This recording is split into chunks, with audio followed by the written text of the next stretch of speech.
యువశక్తే నవభారత నిర్మాణానికి పునాది అని మంత్రి సత్యకుమార్ అన్నారు. యువకులు హక్కులతో పాటు సామాజిక బాధ్యతను గుర్తెరగాలని సూచించారు. స్వామి వివేకానంద జయంతి సందర్భంగా బీజేవైఎం ఆధ్వర్యంలో విజయవాడలో నిర్వహించిన 5 కిలోమీటర్ల యూత్ మారథాన్లో మంత్రి సత్యకుమార్ యాదవ్ పాల్గొన్నారు.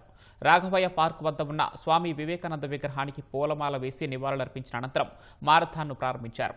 మారథాన్లో విజేతలకు సత్యకుమార్ బహుమతులను అందజేశారు. ఈ దేశంలో దాదాపు 65% యువత ఇవాళ 35 సంవత్సరాల లోపల ఉన్నారు.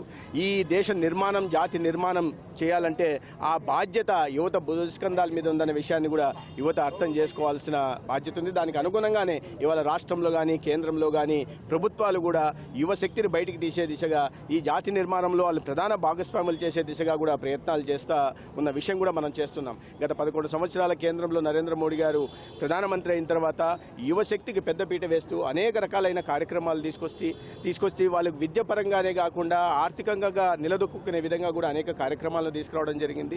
దాంట్లో భాగంగానే ప్రధానమంత్రి ఎంప్లాయ్మెంట్ జనరేషన్ ప్రోగ్రాం కావచ్చు, లేదా స్టార్టప్ ఇండియాలకి, స్టాండప్ ఇండియాలకి ఇస్తున్న ప్రోత్సాహం కావచ్చు. దాని కారణంగా యువత కూడా తమ మేధోశక్తిని బయటికి తీసి అనేక ఆవిష్కరణలను చేపట్టి ఇవాళ భారతదేశం ఇతర దేశాలతో పోలిస్తే ఏ దేంట్లోనూ తీసిపోదు అనే విధంగా కూడా ఇవాళ యువత తన శక్తిని చాటుతూ ఉంది. యువకులు ఇవాళ తమ బాధ్యతను, సామాజిక బాధ్యతను కూడా గుర్తెరగాల్సి ఉంది. హక్కుల గురించి మాట్లాడుతున్న యువకులు వారి బాధ్యతను కూడా తెలుసుకోవాల్సిన అవసరం ఉంది. సమాజంలో ఒక సామాజిక స్పృహతో, సామాజిక బాధ్యతతో మనం కూడా మెలగాల్సిన అవసరం ఉంది. మన అందరి ముందు నిర్మించిన లక్ష్యం వికసిత భారత్ దిశగా కూడా భారతదేశాన్ని నడిపించాలంటే ఆ శక్తి యువతకు ఉందనే విషయాన్ని కూడా గుర్తించాల్సిన, ఆ నిబడీకృతమైన శక్తిని బయటికి తీసుకెళ్లి ఇవాళ జాతి నిర్మాణంలో పాలుపంచుకోవాలా.